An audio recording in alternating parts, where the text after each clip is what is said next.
Cereal is one of those groceries that can quietly flip from breakfast to dessert in a bowl without you noticing.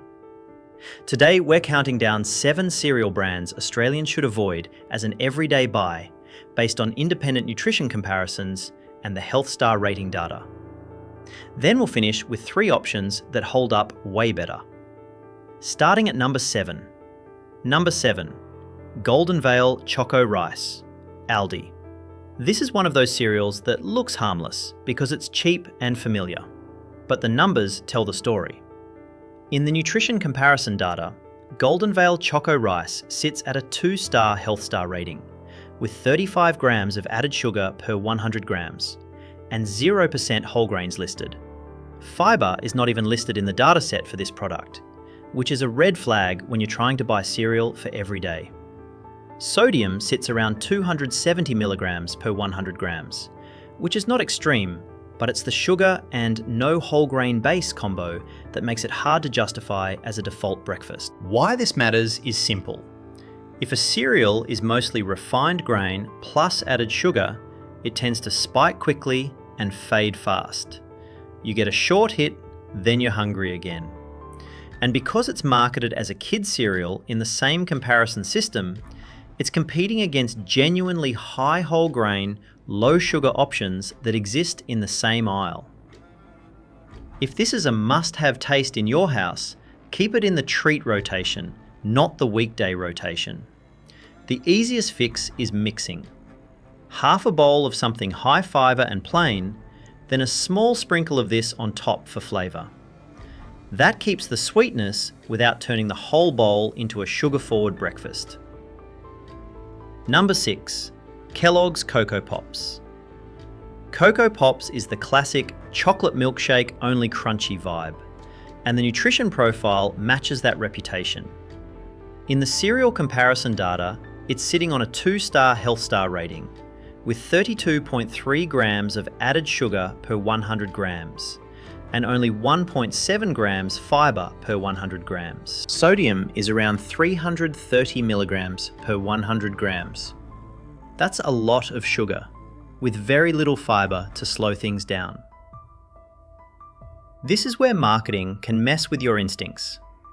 A cereal can talk about vitamins and minerals, but that doesn't automatically make it a strong daily choice. The Health Star rating system is designed to help you compare overall nutritional quality, but it's also been criticised for being used selectively and, in some cases, gamed by formulation choices. That's part of why Australia has moved to make Health Star ratings mandatory on packaged foods, because the voluntary approach wasn't giving shoppers consistent, comparable information across the shelf. So with Cocoa Pops, the call is not never.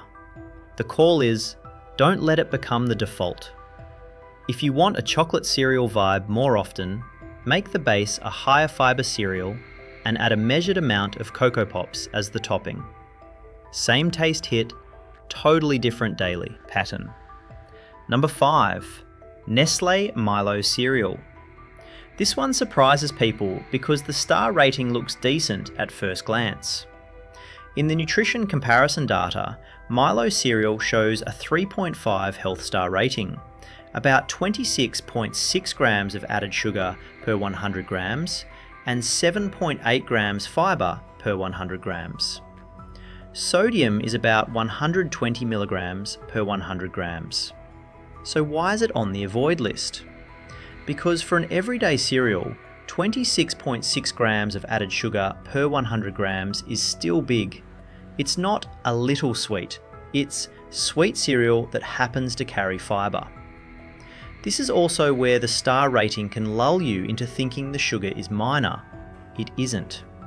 The rating is calculated from multiple factors, and products can score better by adding positive nutrients like fibre or protein. Also, the manufacturer messaging often leans hard on whole grain as number 1 ingredient and the stars. That's not automatically false, but it can distract you from the sugar load. If you're buying cereal for kids, a practical benchmark, used in independent comparisons, is keeping added sugar under about 15 grams per 100 grams where possible, and prioritising whole grain heavy options. If Milo cereal is a family favourite, the smarter use is making it the flavour layer. Use a plain, high whole grain cereal as the base. Then mix in Milo cereal at a smaller ratio.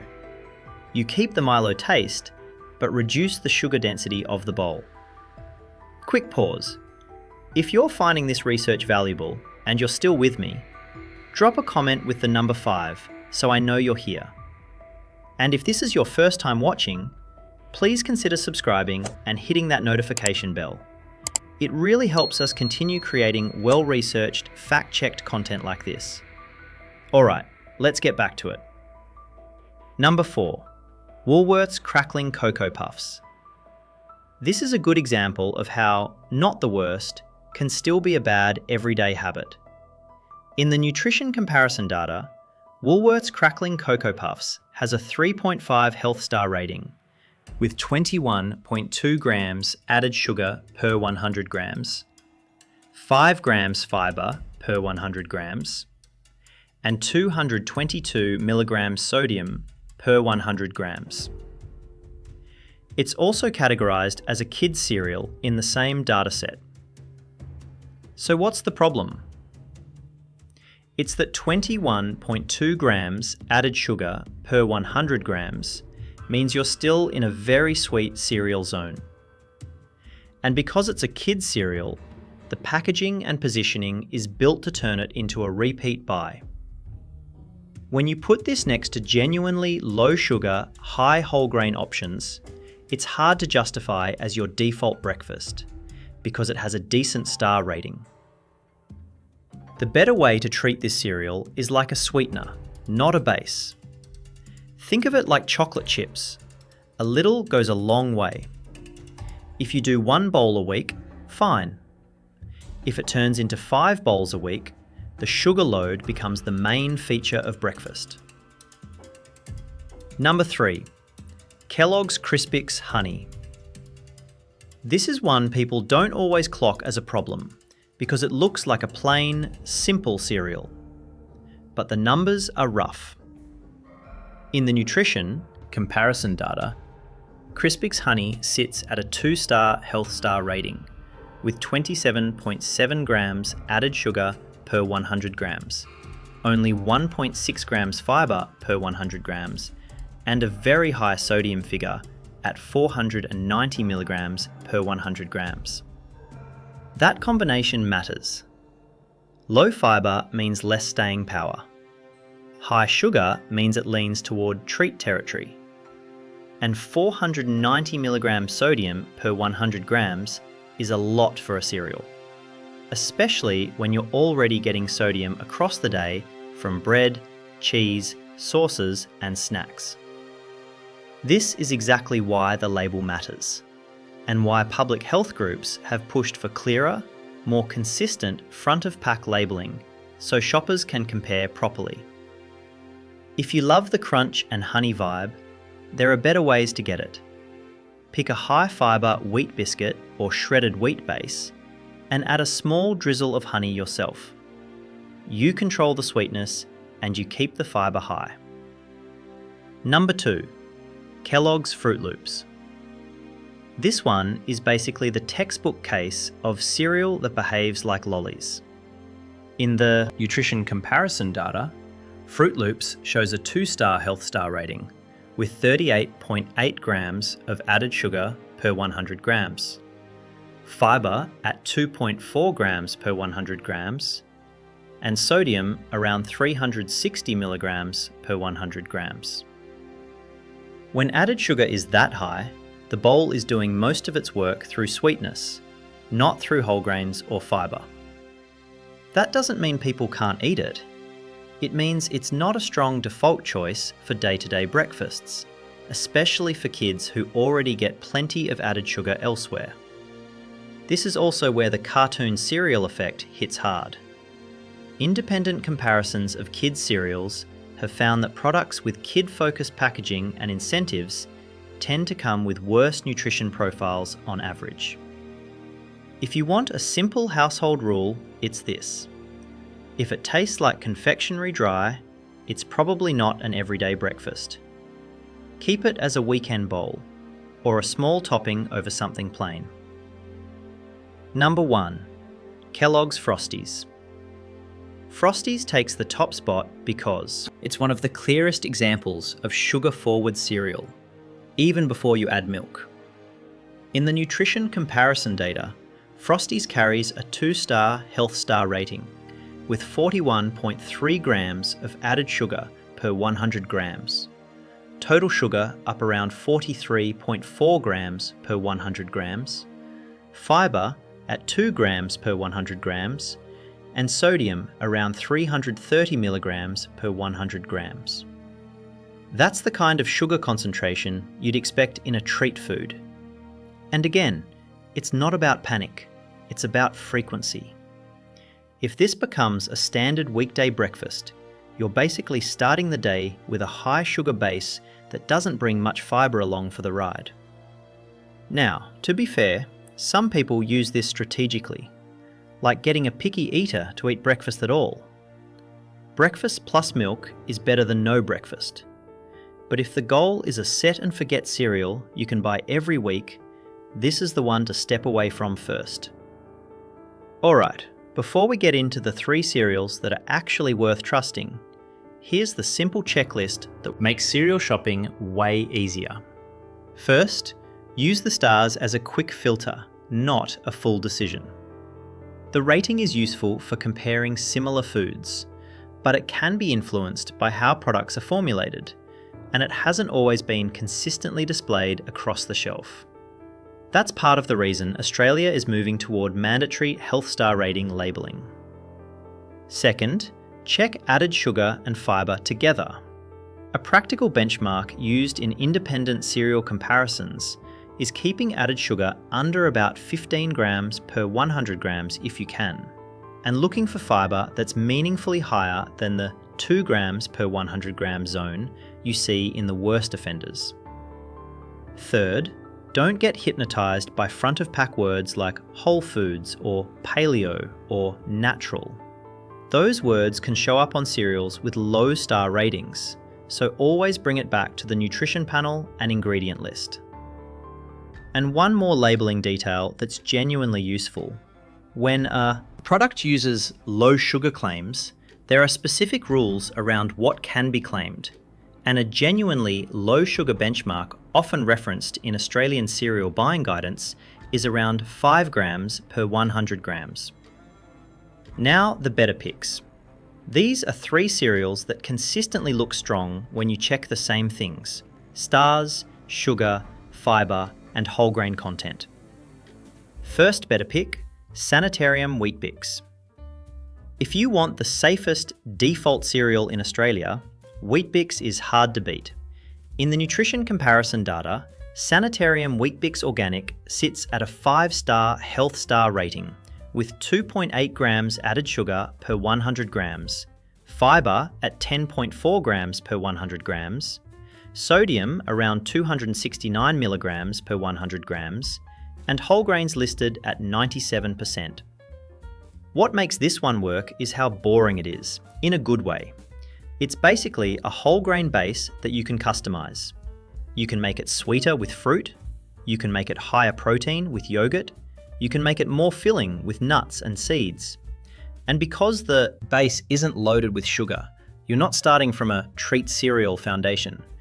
It's also a good example of transparent positioning.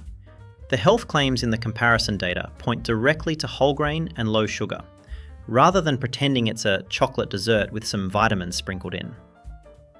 If you want a simple habit that sticks, this is it.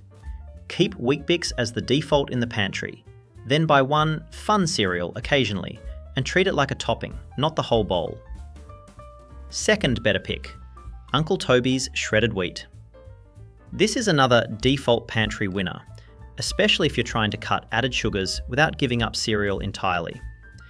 In the nutrition comparison data, Uncle Toby's shredded wheat has a 5-star health star rating, 0 grams added sugar per 100 grams, total sugar around 0.7 grams per 100 grams, fibre at 12.2 grams per 100 grams, sodium at 21 milligrams per 100 grams, and whole grains listed at 100%. That sodium number is a big deal because a lot of cereals sneak up on you with salt, especially the crunchy, sweetened styles. This one stays simple. The trade-off is taste. If you eat it plain, it's bland. But it's meant to be a base. Add berries, add sliced banana, add cinnamon, add a little honey if you genuinely want sweetness. You can turn it into whatever you want without paying the 41 gram sugar per 100 grams tax that shows up in the worst cereals. And from a weekly grocery point of view, this kind of cereal is also more stable. You're not relying on the brand to keep a particular flavour profile consistent. You're building flavour at home. Third better pick, Carman's low sugar, raspberry and coconut granola. Granola can be a trap category because a lot of it is basically baked sugar and oil. But some products actually do well when you check the numbers. In the nutrition comparison data, Carman's low sugar, raspberry and coconut granola comes in at a 5-star health star rating, with 4.8 grams added sugar per 100 grams and a very high fibre number at 17.2 grams per 100 grams, plus extremely low sodium at 13 milligrams per 100 grams. This is one of those read it properly products.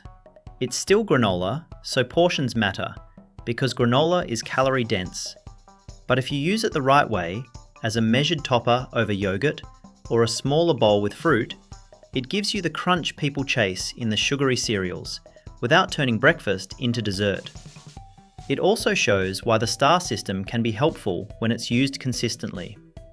If you're trying to upgrade your pantry, you don't have to memorize every cereal. You can shortlist the higher rated options, then confirm by checking added sugar and fibre. So there you have it, 7 cereal brands to skip as an everyday buy based on independent nutrition comparisons and star rating data, and 3 options that hold up much better when you check the label. These companies count on us shopping on habit. But once you start using the stars, sugar, fibre and whole grain, your filter, the shelf gets a lot less confusing.